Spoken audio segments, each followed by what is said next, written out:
Hello दोस्तों, नमस्कार। स्वागत है आप सभी का यूनिक स्टडी के एक नए क्लास में। आज की इस क्लास में हम लेके आ चुके हैं आपके लिए जीके जीएस के 50 प्लस इंपॉर्टेंट क्वेश्चंस जो आपके आरआरबी, एनटीपीसी, अंडर ग्रेजुएट तथा रेलवे ग्रुप डी के लिए बहुत ही महत्वपूर्ण होने वाले हैं। ये हमारे इस सीरीज का 13वां क्लास होने वाला है। अगर आपने पिछले 12 क्लास नहीं देखे हैं तो हमारे चैनल के माध्यम से जाकर जरूर देखिएगा दोस्तों।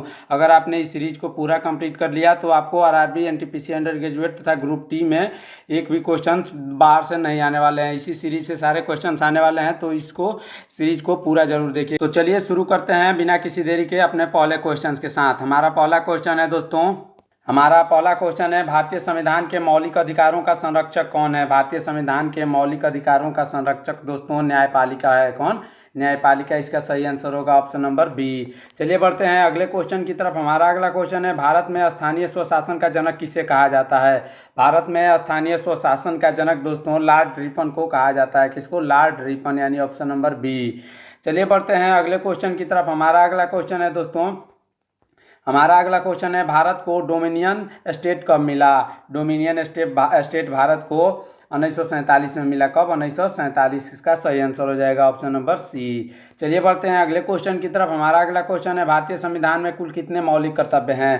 भारतीय संविधान में दोस्तों 11 मौलिक कर्तव्य हैं। कितने? 11। इसका आंसर होगा ऑप्शन नंबर सी। चलिए बढ़ते हैं अगले क्वेश्चन की तरफ। हमारा अगला क्वेश्चन है, भारतीय संविधान की किस अनुसूची में आधिकारिक भाषाओं का उल्लेख किया गया है। भारतीय संविधान की 8वीं अनुसूची में आधिकारिक भाषाओं का उल्लेख किया गया है। कौन सी? 8वीं अनुसूची, यानी ऑप्शन नंबर 20 का सही आंसर हो जाएगा। चलिए बढ़ते हैं अगले क्वेश्चन की तरफ। हमारा अगला क्वेश्चन है दोस्तों, प्रवासी भारतीय दिवस कब मनाया जाता है। प्रवासी भारतीय दिवस दोस्तों 9 जनवरी को मनाया जाता है। कब? 9 जनवरी। ऑप्शन नंबर 20 का सही आंसर हो जाएगा। चलिए बढ़ते हैं अगले क्वेश्चन की तरफ। हमारा अगला क्वेश्चन है, भारतीय संविधान के किस भाग में नागरिकता का उल्लेख है। भारतीय संविधान के भाग 2 में नागरिकता का उल्लेख है। कौन से? भाग 2, यानी ऑप्शन नंबर 20 का सही आंसर हो जाएगा। चलिए बढ़ते हैं अगले क्वेश्चन की तरफ। हमारा अगला क्वेश्चन है, यदि अनुच्छेद 108 के तहत संयुक्त सत्र बुलाया जाता है तो इसकी अध्यक्षता कौन करता है। इसका सही आंसर होगा लोकसभा अध्यक्ष। कौन? लोकसभा अध्यक्ष। इसका सही आंसर हो जाएगा ऑप्शन नंबर सी। चलिए बढ़ते हैं अगले क्वेश्चन की तरफ। हमारा अगला क्वेश्चन इंपॉर्टेंट क्वेश्चन है दोस्तों, भारत में राष्ट्रीय आपातकाल का प्रावधान किस अनुच्छेद में है। भारत में राष्ट्रीय आपातकाल का प्रावधान अनुच्छेद 352 में है। कौन सा अनुच्छेद में? अनुच्छेद 352, ऑप्शन नंबर ए इसका सही आंसर हो जाएगा। चलिए बढ़ते हैं अगले क्वेश्चन की तरफ। हमारा अगला क्वेश्चन है, राज्य के नीति निर्देशक सिद्धांत यानी डीपीएसपी किस देश के संविधान से लिए गए हैं। इसका सही आंसर हो जाएगा आयरलैंड। आयरलैंड से डीपीएसपी लिए गए हैं। इसका सही आंसर होगा ऑप्शन नंबर सी, आयरलैंड। चलिए बढ़ते हैं अगले क्वेश्चन की तरफ। हमारा अगला क्वेश्चन है, भारतीय संविधान में पहली बार संशोधन कब किया गया। भारतीय संविधान में पहली बार संशोधन दोस्तों 1951 में किया गया। कब? 1951। इसका सही आंसर होगा ऑप्शन नंबर बी। ये इंपॉर्टेंट क्वेश्चन है, इसको जरूर से जरूर याद कर लीजिएगा। चलिए बढ़ते हैं अगले क्वेश्चन की तरफ। हमारा अगला क्वेश्चन है, 1978 में 44वें संशोधन द्वारा भारतीय संविधान में क्या बदलाव किया गया। 1978 में 44वें संशोधन द्वारा भारतीय संविधान में संपत्ति के अधिकार को मौलिक अधिकार से हटा दिया गया। क्या? संपत्ति के अधिकार को मौलिक अधिकार से हटा दिया गया। इसका आंसर हो जाएगा ऑप्शन नंबर बी। चलिए बढ़ते हैं अपने अगले क्वेश्चन की तरफ। हमारा अगला क्वेश्चन इंपॉर्टेंट क्वेश्चन है दोस्तों, भारत में 6 से 14 वर्ष के बच्चों को मुफ्त और अनिवार्य शिक्षा का अधिकार किस संशोधन द्वारा दिया गया। किस संशोधन द्वारा? ऑप्शन नंबर बी, यानी 86वां संशोधन जब हुआ तो उसमें भारत में 6 से 14 वर्ष बच्चों को मुफ्त और अनिवार्य शिक्षा का अधिकार दिया गया है। चलिए बढ़ते हैं अगले क्वेश्चन की तरफ। हमारा अगला क्वेश्चन है, भारतीय संविधान के किस भाग में संशोधन का उल्लेख किया गया है। भारतीय संविधान के भाग 20 यानी 20 में संशोधन का उल्लेख किया गया है। इसका आंसर होगा ऑप्शन नंबर डी। चलिए बढ़ते हैं अगले क्वेश्चन की तरफ। हमारा अगला क्वेश्चन है, भारतीय संविधान का कौन सा अनुच्छेद संशोधन की बात करता है। भारतीय संविधान का अनुच्छेद 368 एक ऐसा अनुच्छेद है जो संशोधन की बात करता है। ऑप्शन नंबर डी इसका सही आंसर हो जाएगा। चलिए बढ़ते हैं अगले क्वेश्चन की तरफ। हमारा अगला क्वेश्चन है, भारत की केंद्र और राज्य सरकारों को कानून बनाने की शक्ति कहाँ से मिलती है। भारत की केंद्र और राज्य सरकारों को कानून बनाने की शक्ति भारत के संविधान से मिलती है। किससे? भारत के संविधान से। इसका सही आंसर होगा ऑप्शन नंबर ए। चलिए बढ़ते हैं अगले क्वेश्चन की तरफ। हमारा अगला क्वेश्चन है, भारतीय संविधान में भारत को किन नामों से उल्लेखित किया गया है। भारतीय संविधान में भारत को इंडिया और भारत नाम से उल्लेखित किया गया है। कौन से? इंडिया और भारत। इसका सही आंसर हो जाएगा ऑप्शन नंबर सी। चलिए बढ़ते हैं अगले क्वेश्चन की तरफ। हमारा अगला क्वेश्चन है दोस्तों, निम्नलिखित में कौन सा युग्म गलत है? निम्नलिखित में कौन सा युग्म गलत है? इसका सही आंसर होगा ऑप्शन नंबर सी, यानी मौलिक कर्तव्य भाग 6 के ई में नहीं है। इसका आंसर सही होगा ऑप्शन नंबर सी। चलिए बढ़ते हैं अगले क्वेश्चन की तरफ। हमारा अगला क्वेश्चन है, समानता का अधिकार किस अनुच्छेद में प्रदान किया गया है? समानता का अधिकार दोस्तों अनुच्छेद 14 में प्रदान किया गया है। कौन से? अनुच्छेद 14, यानी ऑप्शन नंबर ए इसका सही आंसर हो जाएगा। चलिए बढ़ते हैं अगले क्वेश्चन की तरफ। हमारा अगला क्वेश्चन है, भारतीय संविधान के अस्थायी अध्यक्ष का नाम बताइए। भारतीय संविधान सभा के अस्थायी अध्यक्ष का नाम डॉक्टर राजेंद्र प्रसाद था। कौन थे? डॉक्टर राजेंद्र प्रसाद इसका सही आंसर हो जाएगा। चलिए बढ़ते हैं अगले क्वेश्चन की तरफ। हमारा अगला क्वेश्चन है, एक कैमरामैन द्वारा फोटो खींचने के लिए इस्तेमाल किया जाने वाला कैमरा किस प्रकार का माल है? इसका सही आंसर हो जाएगा पूंजीगत वस्तु। पूंजीगत वस्तु है क्योंकि उसमें उसने पूंजी लगाया है, इसलिए उसे पूंजीगत वस्तु कहते हैं। चलिए बढ़ते हैं अगले क्वेश्चन की तरफ। हमारा अगला क्वेश्चन है, कुल आय से खर्च की गई राशि को घटाने के बाद जो पैसा बचता है उसे क्या कहते हैं? उसे बचत कहा जाता है दोस्तों। इसका आंसर हो जाएगा ऑप्शन नंबर ए, बचत। चलिए बढ़ते हैं अगले क्वेश्चन की तरफ। हमारा अगला क्वेश्चन है, भारत का पूर्ण रूप से भारतीय बैंक कौन सा है? भारत का पूर्ण रूप से भारतीय bank central bank of India है। कौन? सेंट्रल बैंक ऑफ इंडिया इसका सही आंसर हो जाएगा ऑप्शन नंबर बी। चलिए बढ़ते हैं अगले क्वेश्चन की तरफ। हमारा अगला क्वेश्चन है, निम्नलिखित में से कौन सा तृतीय क्षेत्र में आता है? तृतीय क्षेत्र में दोस्तों बैंकिंग आता है। कौन? बैंकिंग इसका सही आंसर हो जाएगा ऑप्शन नंबर सी। चलिए बढ़ते हैं अगले क्वेश्चन की तरफ। अगला क्वेश्चन है, भारत के वाणिज्यिक बैंक किस अधिनियम द्वारा विनियमित होते हैं? भारत के वाणिज्यिक बैंक बैंकिंग विनियम अधिनियम 1949 के द्वारा विनियमित होते हैं। चलिए बढ़ते हैं अगले क्वेश्चन की तरफ। हमारा अगला क्वेश्चन है, निम्नलिखित में से कौन सा एक प्रत्यक्ष कर है? निम्नलिखित में से आयकर एक प्रत्यक्ष कर है। कौन? आयकर एक प्रत्यक्ष कर है।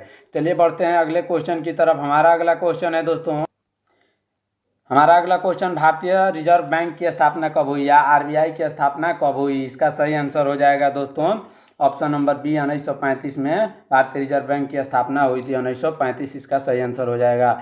चलिए बढ़ते हैं अगले क्वेश्चन की तरफ। हमारा अगला क्वेश्चन है, उत्पादन फलन एक तरफ इनपुट की बात करता है, दूसरी तरफ किसकी बात करेगा? उत्पादन फलन एक तरफ इनपुट की बात करता है तो दूसरी तरफ आउटपुट की बात करेगा। इसका सही आंसर होगा ऑप्शन नंबर सी, आउटपुट इसका सही आंसर हो जाएगा। चलिए बढ़ते हैं अगले क्वेश्चन की तरफ। हमारा अगला क्वेश्चन है, भारत में वाणिज्यिक बैंकों की स्थापना को किस आंदोलन द्वारा प्रोत्साहित किया गया? भारत में वाणिज्यिक बैंकों की स्थापना को असहयोग आंदोलन द्वारा प्रोत्साहित किया गया। कौन सा आंदोलन? असहयोग आंदोलन इसका सही आंसर हो जाएगा। चलिए बढ़ते हैं अगले क्वेश्चन की तरफ। हमारा अगला क्वेश्चन है, निम्नलिखित में से कौन सी अर्थशास्त्र की केंद्रीय समस्या नहीं है? निम्नलिखित में से लाभ को अधिकतम कैसे करें, ये एक ऐसी समस्या है जो अर्थशास्त्र की केंद्रीय समस्या नहीं है। इसका आंसर होगा ऑप्शन नंबर डी।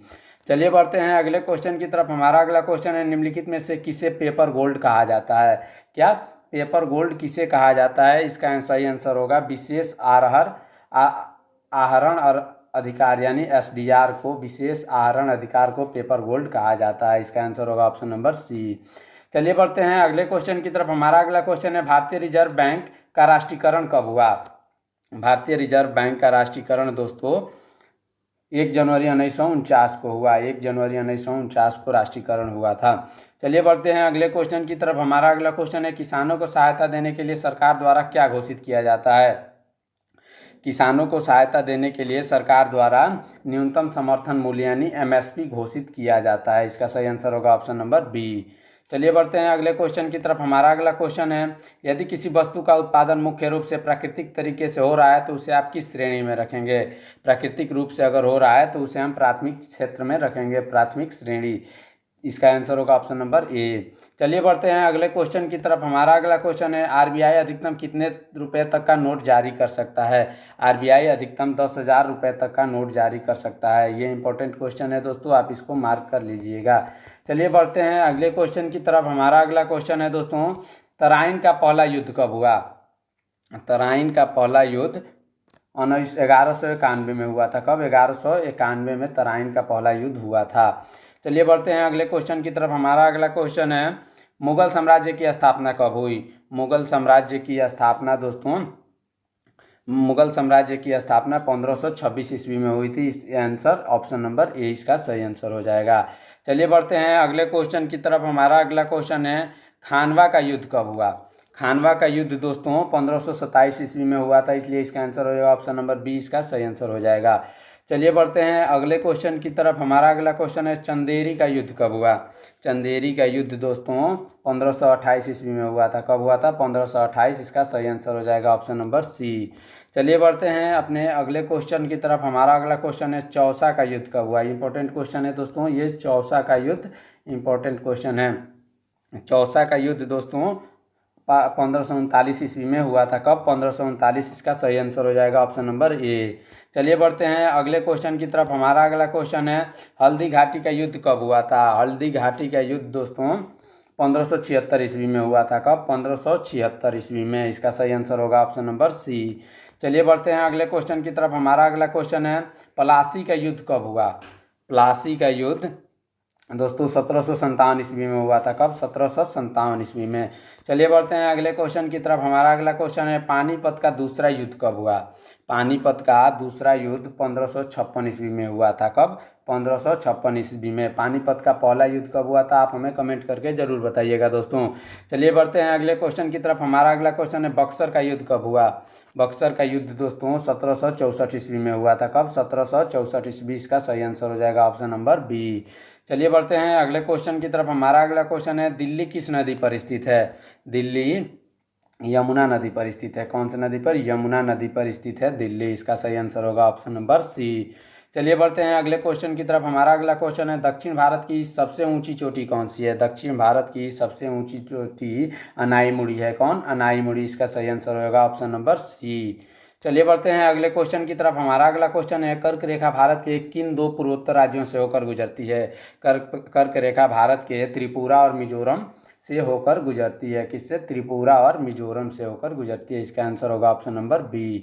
चलिए बढ़ते हैं अगले क्वेश्चन की तरफ। हमारा अगला क्वेश्चन है पूरी दुनिया में सबसे ज़्यादा ताज़ा पानी कहाँ पाया जाता है।